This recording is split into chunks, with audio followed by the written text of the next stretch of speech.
What's up, guys? This is Mike Casu, and you're listening to the Brute Strength Podcast. This week, I interviewed one of the top coaches in the CrossFit community, Ben Bergeron. We talk about how to become a better leader, business owner, and coach, as well as the biggest mistake that people are making, athletes are making in their training. This one's just packed full of ways that you can become a better person and leader, as well as a better athlete. Enjoy the show. All right, what's up, man? Hey. Thanks for joining me, dude. Glad to be here. So I'm curious, you've got several businesses. You've got, is it 2 kids? 4 kids. 4 kids. Jesus. Okay, you've got 4 kids. You've got a wife, and you are one of the busiest coaches in the CrossFit game. What is a day in the life of Ben Bergeron look? And do you have any kind of rules that you give yourself to kind of keep yourself in check? Yeah. I do have rules, and the day in the life looks like I wake up at 5:30 every day, get to the gym by 6. I take the 6:30 class with my at my gym every day. From 6:30 to 8:30, I hang out, maybe do a little extra something, but mostly it's just social stuff with the members, just kind of chilling. I coach the 8:30 class. The next half hour is spent just schmoozing with members. That's also when Katrin comes in, and I train Katrin from 10 until about 12:30 every day. After that, from 12:30, I'll either do some meetings with my box or other businesses or somebody else that wants to chat. And then I'll at 2:30 or so, I'll usually open my computer for the first time that day and start going through some emails. Do that for about an hour, hour and a half. Try to get some work in on the business as a whole, pushing forward for some growth opportunities and better ways that we can pursue excellence. And then I leave the gym every day by 5:30 so I can be home by 6 every single day. Have dinner with the family, and then put the kids to bed at 8 o'clock, and I go to bed about 9:30.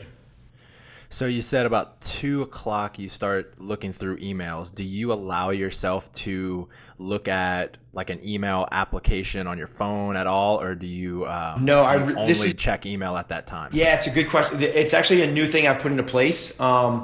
It's basically kind of Stephen Covey-esque type thing. It's putting first things first. So it took me a while to figure this out. And by a while, I mean about 7 years of running my business before I figured this out. I used to think that my business the job was being on top of emails, answering those things as quickly as possible, having good customer service in that regard, and make as many points of contact. And what I realized was it's not. My business is I should be on the floor talking with members, working with my coaches, and having a real feel for the heartbeat of the gym. So literally, I don't even open up my computer until 2 o'clock every single day. I don't open my phone to do anything, no social media, nothing until 2 o'clock. Why is that the case? Why is it the case that it's not the behind the scenes stuff, the marketing and all of that kind of stuff, and it's more the interaction? The business that we're in, running affiliates, is first and foremost about building community. And when you realize what community is, it's nothing more than establishing strong relationships. That's really what the heart of every community is. Mm-hmm. On top of that, every relationship you have, whether it's with your staff or with your athletes, the number one thing you have to make that strong is quality interaction time. So it's a misguided pursuit to think that the little things, which are important, everything is important, but the urgent things, the things like answering emails and paying bills and programming for tomorrow and the growing list of to-do things, all those are urgent items. Urgent items should never come before important items. Important items are things that are related to your mission statement. So for most CrossFit affiliates, the mission statement has something to do with changing people's lives, making people better, creating relationships, a strong community, improving human movement. None of those things happen behind a computer. They always happen with you on the coaching floor. Mm-hmm. What kind of things do you, and this might be a little too technical, but what kind of things do you delegate? What kind of urgent things do you delegate to your staff members? It took me a while to figure out how to do that. When I was running the gym and I was about 150 members, I didn't delegate anything. I did every single task in the job in the affiliate. From 150 to 225 members, things took a major shift, and all of a sudden you're running a business, not this kind of like really enjoyable hobby. When that happened, that's where I started to realize like I needed to learn how to delegate and manage people, and I didn't do it well in the beginning. Over the last 5, 6, 7 years, I've worked really hard to become more of a manager and a leader, to the point where I try to delegate everything. So I've created this. I've reorganized my business where I am no longer. I used to be the CEO, the CMO, the COO, and the CFO, in charge of marketing, operations, and finance. And then people would do tasks underneath me. I've since reorganized that, where now I am what's a position that's different, and it works really well for entrepreneurs, is the visionary. The visionary is the person that's in charge of pushing the business towards excellence. They're the person that's looking for growth opportunities and ways the business can get better. From there, it's not my responsibility anymore to put those practices into place. I'm not holding people accountable anymore. I have other people in place that will do that for me. Right. Can you describe your style of leadership? I know it's kind of a loaded question. Just take that however you want.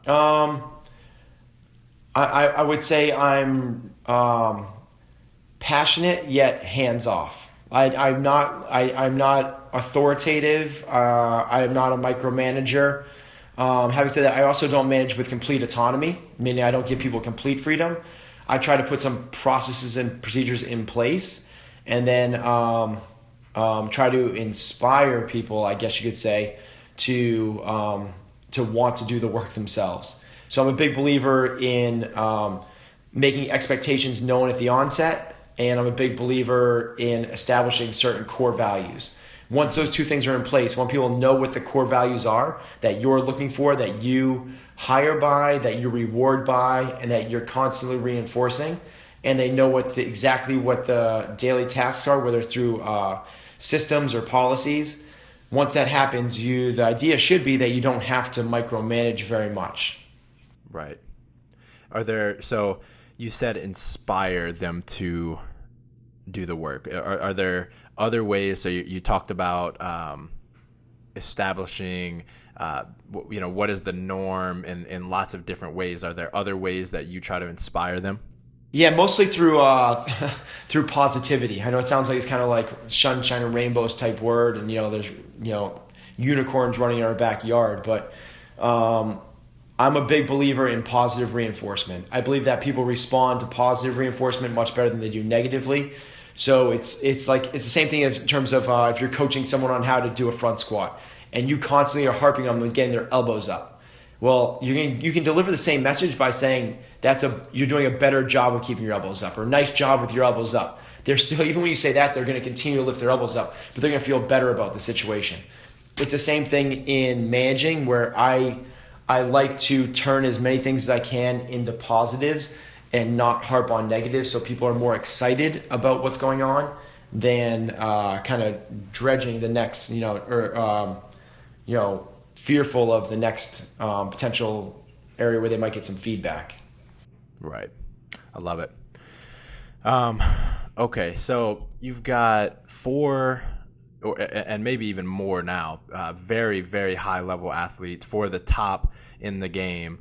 Comp Train, I'm guessing, gets over 1 million visitors per month. You've got one of the most recognizable brands in CrossFit.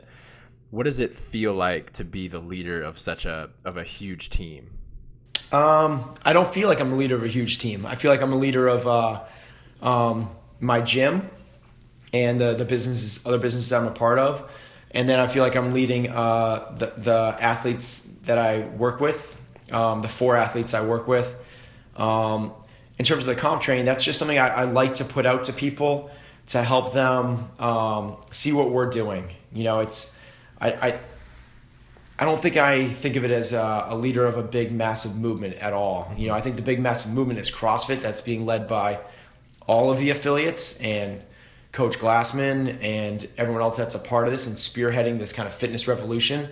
I just think that I'm a small cog in the wheel that's kind of continually turning and hopefully changing the world. Love that, man.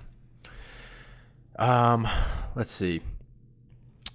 There was a moment at the games last year. I was in the back with you. Matt O'Keefe was right around us, and someone brought over a phone, and they showed us the score, or they showed us the live stream, basically of Matt losing the games, right? Or placing second. You're there warming up Katrin to go and try to win the games. What was that like for you? I think I tried to detach myself as much as possible from it at the moment because there was still a job to be done. That's not the time to analyze, reflect, judge, kind of to figure things out. One of the mantras we put in place for ourselves is there is no leaderboarding. There is no kind of trying to figure out what are they trying to test. Where's the CrossFit? Is this we don't want to get caught up in the moments of what's happening, particularly when I still had to coach Katrin through the next piece. So I think it was a little detached from that moment. I don't think I was really recognizing what was happening because I was a little still focused on Katrin. Having said that, stepping away and the moments after that, and watching it again on ESPN and the stream and stuff like that, it's not a fun thing to watch at all. What was the conversation, your first conversation with Matt like? We had, I don't remember the first conversation. I don't remember if it was, in the athlete tent. I don't remember if it was, coming off the floor. I don't really remember that. What I do remember is the conversations we had in the days following, and, particularly the days following was a little bit, I want to give him space and he needs time to reflect on his own. And it was, still kind of like I lost it, but weeks later, really, really positive conversations. He took to heart, and he made changes this year that would not have happened had he won. Mm-hmm. He's going to be a better athlete for it. Whether he wins or not, I don't know, but he is going to be a better athlete and better well-rounded because of the experiences they went through. And it took him a little while to kind of come full circle on that, but I have no doubt that he is better for it. He had some holes in his game last year. Not just like, it's not what people think when I say that. It's not rope climbs. He had other holes, bigger things that he could have taken advantage of and could have controlled that were not controlled. He was not a professional athlete last year, and he's becoming more professional this year. Gotcha. Kind of going along in that same line of thought, it's becoming more and more common for people to spend, several hours working out a day. And I think a lot of people are under the assumption that is all it takes to become a games athlete. You just put in the time, right? You put in 3-4 hours a day, and it's only a matter of time before you're a games athlete. What kind of other sacrifices do your athletes make, and do you make to help them reach these goals? I try to have all of my athletes become professionals. What I mean by that is this is their one duty. It's their one task. It's their singular focus. So of the 4 athletes I work with, which are Matt Fraser, Katrin Davidsdottir, Michelle Letendre, and Cole Sager, none of them have any other jobs whatsoever. Michelle coaches, I think, 3 or 4 classes a week at her affiliate, and that's it. Besides that, Matt doesn't have another job or anything. Katrin doesn't have another job or anything. Cole doesn't have another job or anything. That's a major sacrifice when you have a hard time making a living doing this if you're not winning the games. It's way more than just putting in 4 hours at the gym. It's, the kind of place I start is you got to be able to dedicate 4 to 6 hours a day in the gym, and then for every hour in the gym, you should be spending 30 minutes recovering. So if you're in the gym for 4 or 5 hours, that's 2.5 hours of recovery afterwards. That's a full, 7 to 8 hour day, and you haven't eaten or slept yet. So it's a major sacrifice to get to that level. The other part is, it's not about just putting in the work. These guys, it's kind of, when you look at any sport, you don't see how, you think these guys are just gifted and they just put it, they're suffering every day and they suffer hard. These guys work so hard. They enjoy the process. They are not scared of being in pain, and they realize that that is the road to get there. I mean, it's one of those things that it's almost, I think from the outside looking in, you see these guys go through the workouts, and you watch Matt Fraser do 16.5, and he has an interview 90 seconds later, and he's totally fine. Right. That you don't realize how much pain they're going through in the middle of that. It does hurt really, really, really bad. What are some of those methods of recovery that these guys have to do other than foam rolling and stretching? One of the big ones we do is a Normatec system, which is this kind of flushing of blood through the body. It's I consider it like an oil change for the body. It speeds up. So if you're these are not hard numbers. I'm going to make this up, so don't use this as fact. But basically, if your heart pumps good blood through your body, and you get clean blood coming through once every hour, this essentially is what this is doing that 6 or 7 times in an hour. Mm-hmm. So it's kind of just flushing things through the body. So it's things like the Normatec. I've seen good results. I was not a believer in it before, but Katrin's seen good results with Compex. And as a recovery unit, we get body work done, whether it's ART, chiropractic, or massage. We do some meditative stuff. We're just breathing techniques. And then, as you said, the foam rolling and stretching, and the flossing some people do. But the biggest one that we've seen is kind of that the Normatec and the Compex. Love it, man. I'll have to look more into it. So, do you use HRV at all? We have, yes. Okay. HRV, and what other ways, that's heart rate variability for those of you that don't know what that is. So you use that as well as what else to, man, I'm having a hard time getting this question out. How do you monitor when your athlete should back off, take a rest day or a deload week? So we use HRV, but we use it as an assessment for kind of a baseline at one time, and we have not gone. It's not something we use regularly. It's right. We use it to kind of see where people are. We use it to check out some sleep patterns, some recovery patterns, and things like that. But we don't use it on a weekly or daily basis to kind of monitor that. Basically, and it's funny. Like I talked to a coach from Michael Johnson Performance down in Dallas, who trains all these NFL Combine guys and USA Track and Field, and he's way into that stuff. And he's like, and we were talking. It's like you get the same amount of information from these high level athletes from the question of when they walk in the door, how you feeling? You get that's literally before I give them their workout of the day, before I give them their training for the day, I ask them, how you feeling today?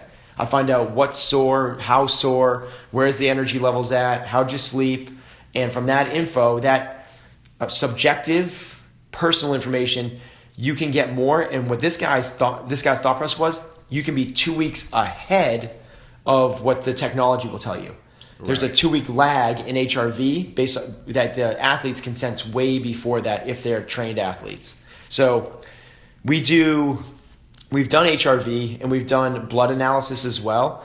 Blood analysis tells you everything from your, it gives us 35 biomarkers for the company we use called Inside Tracker.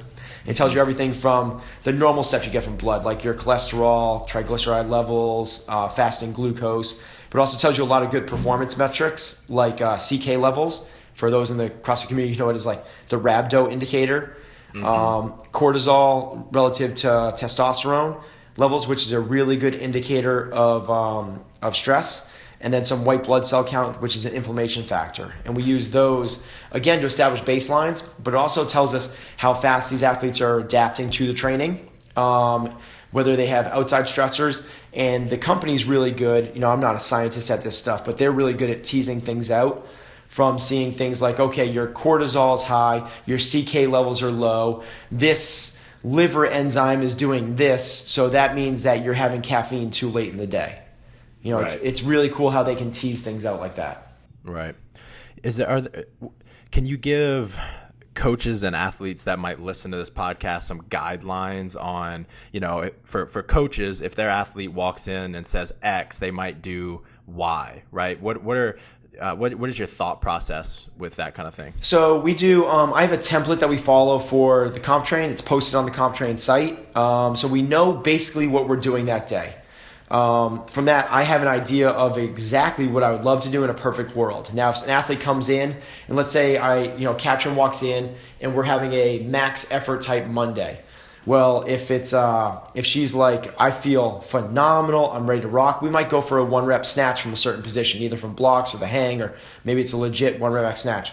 If she's like, I just don't feel like I'm recovering from that big Saturday session, we might do some 85 or 90% work from positions, or we might turn into a more of a complex situation where she's hitting multiple reps inside of it, just so it's not taxing so much on the CNS.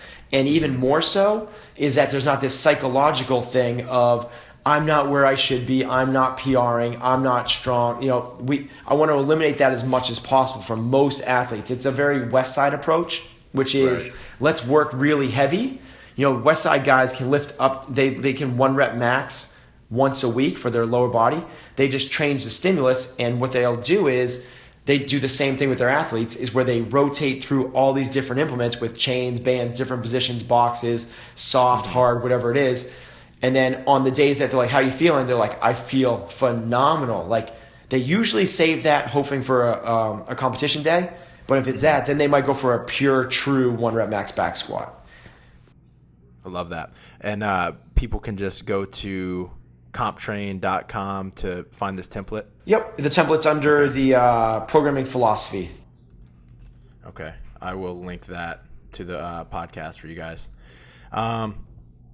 There seems to have been like a huge shift in Katrin's mentality over the past couple of years. What do you think has changed between today and say 2 years ago for her? There was a huge change. She was what, I use terms that I call immature versus a mature athlete. And she was an immature athlete before we started working together. It was the scene that encapsulates the best is when she was leading the European regional and the rope climb workout came up, and her 8th rope climb, she failed it, crumbled to the ground and started crying. It's just like pretty obvious that that's not a mentally strong athlete. We worked really hard on getting her fit. We worked really, really, really hard on getting her in the right mental state. Mm-hmm. All the credit goes to her for that, because she is a sponge. No one understands how smart this girl is and how eager she is. She comes off as this just incredibly smiley, fun-loving person. She is so bright, so intelligent. She's a sponge for information. You tell her something once and she doesn't understand. She doesn't hear it. She doesn't understand it. She owns it. It's something that she is just like, you never have to say it to her again. And it's a part of her repertoire. It's a part of who she is as a human being going forward. She worked incredibly hard at her mental toughness, reading, tons of different books, and then working with, that's kind of like, as a coach, that's my jam. That's what I like to work the most on with my athletes, is getting them mentally prepared for competition. What are the 3 biggest resources that you maybe gave Katrin or would recommend to others for mental toughness, and all that kind of stuff? There's a book called How Champions Think by Bob Rotella. That's probably the best book I've ever read for athletic performance, mental performance. There's The Way of the Seal by Mark Devine, really good friend of the CrossFit community. I'm trying to think Doesn't of necessarily another need to be a good book either. It third. could be just a resource, a practice, whatever. Oh, yeah. There's uh, there's a lot of things. There's a lot of things we do. One of the things that we do every single day is before her training, she lies on the floor for 10 minutes and just Nice. breathes. So she elevates her feet. We do diaphragmatic breathing for 10 minutes. It's also a chance for her to clear her head and just think. So it's a kind of, it's part learning to breathe. It's part setting up yourself posturally, setting yourself so you can breathe efficiently. But more so than that, it's building a routine with the mental Hmm. component as a With piece of all of it. this kind of stuff, she's a more mature athlete. Have you seen this change the way she is in everyday life? Absolutely. Yeah. She's a more Hmm. mature person as well. And I think that everyone that's close to her, or everyone that's been in contact with her would say, and she'll say right to you that she's a different person than she was a few years ago. She's, she's very low drama. The first time she ever came to CrossFit New England was a couple years ago when she was actually James Hobart was her coach, and James was one of our athletes. That's how I got introduced to her. She came to the gym and she had trouble with I don't remember what the movement was or a workout, but she had trouble with it, and she like I think a lot of athletes do in other places. She threw her weight belt in the corner and kind of pouted off in the corner. And I chased her down and talked to her about how that's not the way we approach things. And from that moment forth, she's kind of like harnessed this approach of a Hmm. mentally strong athlete and realizing that the champions are built in the mind first. It's not about your athletic capabilities. You can't be lacking in them, but you can have really good athletic abilities and not have the mind and not perform up to your Right. capabilities. What are the biggest mistakes you see athletes making in their training that's holding them back from progress? Uh, It could be they're doing something or they're not doing something. so I think people are not realizing what they're training for. I think a lot of people think that they're training for regionals, Hmm. but they never get there. People that are training for regionals but never get there, you should be training for the open. And the open training protocol is very different than training for regionals. The open protocol, the most important thing those people should be working on is eliminating their weaknesses. If you have a weakness pop up in one of those 5 tests, Hmm. you're essentially out. You can't compete. If you need to be scoring, there was some analysis of this, but the average score of an athlete that qualified was in the 20s or something like that. It's just like you have to be incredibly Hmm. competitive in everything. If you have a weakness that pops up, whether it's a movement or a strength or whatever it is, and you end up getting a 67th in one of those workouts in your region, you're essentially out. That's very different than training for the regionals. In regionals, you can withstand a weakness because it's a Right. winner's reward point system where it's all about if you let's say you can't climb ropes and you come in 25th out of the 40 athletes at that level. Well, if you take a bunch of top Hmm. fives, you can overcome that. That's not what you can't do that in the open scenario. In the games with the winner reward system, it's even less important about weaknesses. So it's really important to understand what you're training for and then how to go about training for that. There's a lot of people that still think that they got to get stronger, got to get stronger, got to get stronger. And, that was kind of solidified again last year with that one rep max Right. clean and jerk in the open. I would be shocked if we saw that again. What that did to the leaderboard and one test of 6 being a max effort test. I just don't think we're going to see that again. I think we're going to see something very similar to what we saw this year. I think they really liked that approach of let's test people's strength, but you got to Right. be Right. fit to get there. That clean ladder with the toes to bars and double unders. And if you don't have, I don't care. We have guys in our gyms that can clean 360 pounds that didn't get to the second to last bar because Right. they're not fit enough.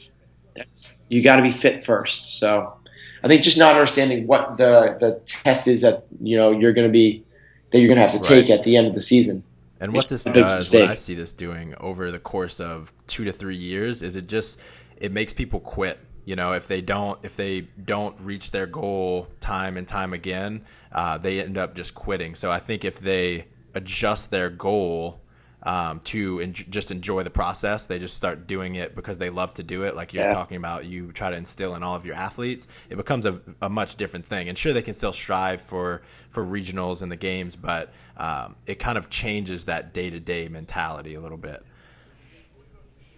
Yeah, if you want to go to the games, you gotta get through the Open first. It's there's a lot of people that would love to be in regionals, and they train like they're going to be in regionals, and they do these short, heavy metcons, but that's not what the Open is. The Open very rarely has less than 100 reps in it. You got to be training. If you're going to, instead of doing short, heavy Fran with bar muscle ups, do double Fran. That's the test. Right. I like that answer. What has changed in your beliefs as a coach in the last 3 to 4 years? Maybe something you thought was, fact and you changed your mind, or just anything that's changed. Well, that's one of them. When I used to train Chris Spieler, it was the point system in the regionals of the games was the same as the Open. First place got 1 point, second place got 2, and so on. In that situation, it was eliminating the weaknesses. So I worked really hard with Chris on getting him stronger and being able to handle heavier barbells. We didn't do a workout ever with underneath 185 pounds, because if it popped up, he would be fine. In that system, if he got, third, fourth, or fifth in the lighter workouts, it didn't matter as much as him just not coming in last in the other ones. So when they changed the point systems at the regionals and the games, that's definitely a change in approach in terms of the importance of eliminating weaknesses for games athletes. It's still important. You still don't want to get punished with those bad finishes, but there's more of a winner's reward. So now with our games athletes, we train strengths more, because when you have a chance to take a first, second, or third, you got to take first, second, or third. Those cannot be 7th, 8th, and 9th place finishes. I want to ask you a few more personal questions. What individual do you attribute your success to most? Who's been your biggest role model? I'd probably say my dad. My dad was a successful businessman before he retired, and I still use him as my sounding board for a lot of decisions. He has a little bit different approach to business than I do, but he's been very successful and consulted with a lot of he's a guy that I trust intuitively and completely with his advice, so I lean on him a lot. He's probably the guy that I would say is my biggest role model in terms of the way I approach things. And then after that, I still wholeheartedly believe in the approach that Greg Glassman laid out with CrossFit. I believe in constant varied function movements performed at high intensity, work on mechanics, consistency, then and only that intensity. I believe that what we do in this broad, general, inclusive fitness is the approach to overall health. I believe that is more about intensity than volume. I believe in this, these elegantly programmed couplets and triplets produce the most power, which thus produce the most intensity and thus produce the most results. I'm a huge believer in, a lot of the stuff that's laid out in that level 1 seminar, and that all stems from Greg. So he would probably be number 2 in the list of people that have influenced my, business/coaching approach. Right. Third on that list, and I've never met him, so it's a little bit farther removed, would be John Wooden. I'm a big believer in the John Wooden methodology of coaching with, his definition of success. It's not necessarily about the scoreboard, it's about your effort. Right. I love that. What do you admire most about your dad? I would say probably most is that his kind of common sense and business savvy. He's not a Harvard Business School guy. He's not a Wall Street guy. He is a brick and mortar, and he's more of a blue collar executive, I would say. Mm-hmm. He's a guy that's been very successful based off of his ability to manage people and his understanding of business, not from a textbook, but from experience. He started off, his first job in business was walking door to door selling typewriters for IBM. Mm-hmm. And he built himself up to where he was managing Wang back when Wang was really big, Wang Canada, and then ran Borland software for Europe, and then came back here and did a whole bunch of small business opportunities that present themselves to him. So he's definitely a kind of same thing as John Wooden. He's all about putting in the effort, and the sweat equity is the most important equity. Right. Love that. Kind of going back to the fact that you've got so many things going on. You've got the businesses, all the kids, the coaching. What is your relationship like with Heather, your wife? How do y'all support each other to be able to do all of this stuff? It's really, we have I think a lot of married couples would say this, and but I think we have an unbelievable relationship. We get along. A lot of people ask, like, how can I be her coach? Like, how do you guys make that work? And it's one of the things that we've never even thought about. It just works incredibly well. We respect each other a ton for the strengths that we each bring to our relationship. We've divided it up where I run the business and she runs the household. So she does, everything from paying the bills and cooking at the house, and I do everything in the business. And we do the kids together. I try and come home at a certain time every day, and I make those expectations known at the beginning, and I try and hold myself accountable to those. But from there, we work really hard at being really good people. It's like right. Like looking at other people's, seeing things from other people's points of view, understanding and seeing things, gaining some perspective on things, and the thing that seems important in the moment might not be the most important thing, and understanding how to talk to people and all the rest. So it's one of the things that we put a fair amount of effort into, and we talk about a lot. She has a blog it's called HB Unfiltered, for Heather Bergeron Unfiltered. If anyone knows her, knows that she is very unfiltered, which is a positive because I know exactly what's going on. And we talk a lot about, what is the best way to approach things. We have a very similar outlook on life and relationships, so that helps a lot. I love that, man. I think it was Brene Brown that suggested this. I'm curious if you guys do this. Do y'all make time to have? Do you make time either throughout once a week or month or whatever to kind of create like a space to bring up sensitive topics or anything? Do y'all have any kind of structure like that? No, we don't. We do. We set up times to do stuff together. We do a date night every other week and things like that, but that's not a time to bring up sensitive stuff.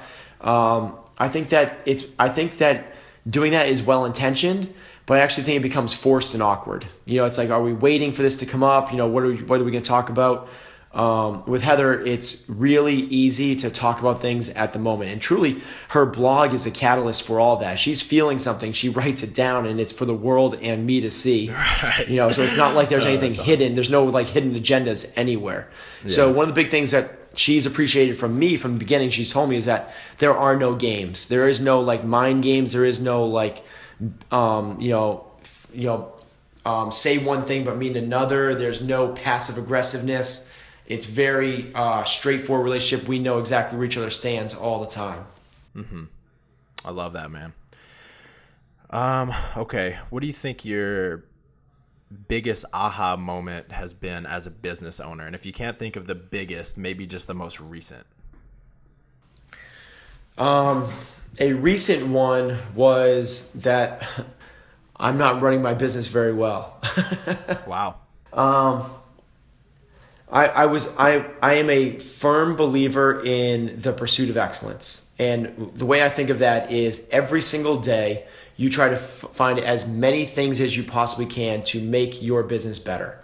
And I was constantly pursuing this, maximize the day. As John Wooden says, make every day your masterpiece. And just try to give the members the best hour of their day and try to make everything as amazing and excellent as possible.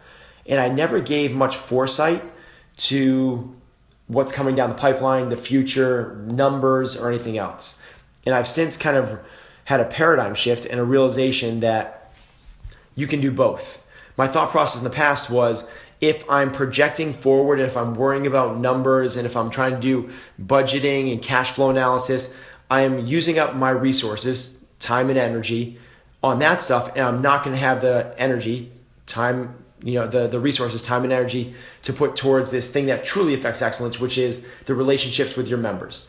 And I've come to realize that there's a necessity to have both. You have to run a fiscally responsible business, and the only way you do that is by knowing your numbers, knowing what the budgets are, knowing what the your payroll is, and all the rest, and where that will allow for where growth opportunities can happen in a responsible manner. And I think it's the natural evolution of a lot of small businesses where they go through this kind of bubble phase where they're, I think CrossFit went through it. CrossFit went through it, from the HQ level, where they get this really loyal tribe. They get a lot of short-lived success. They pursue excellence. They try to do as best they can in the moment or for what they're doing, provide a superior product to their clients without the concern for what's coming down the road or how is this going to match up our, should we hire someone else? Well, the hiring process, that should be in line with the financial constraints of the business, as opposed to, you're a great coach, let's bring you on the team, and right.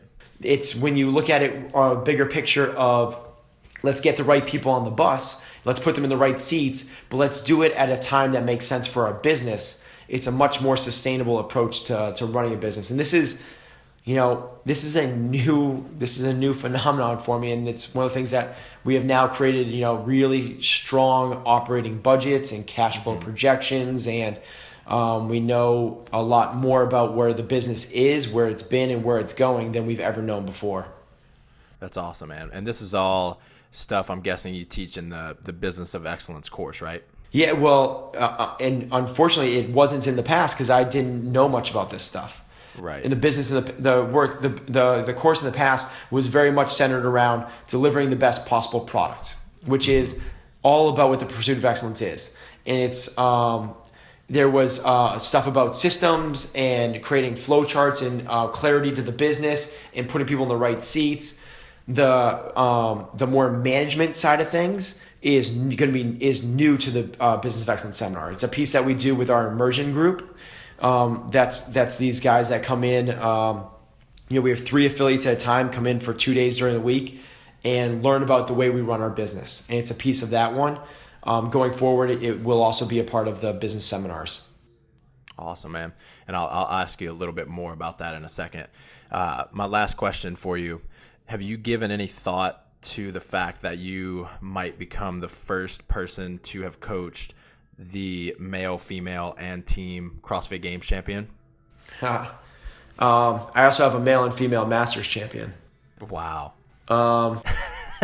So no, I haven't thought of that. I don't know if I'm the first one or not, actually. I don't really know who's coaching who.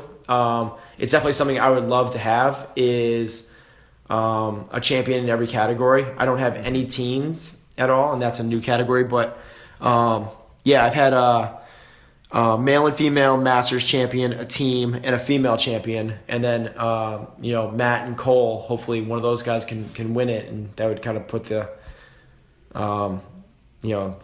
another feather in the cap. Right.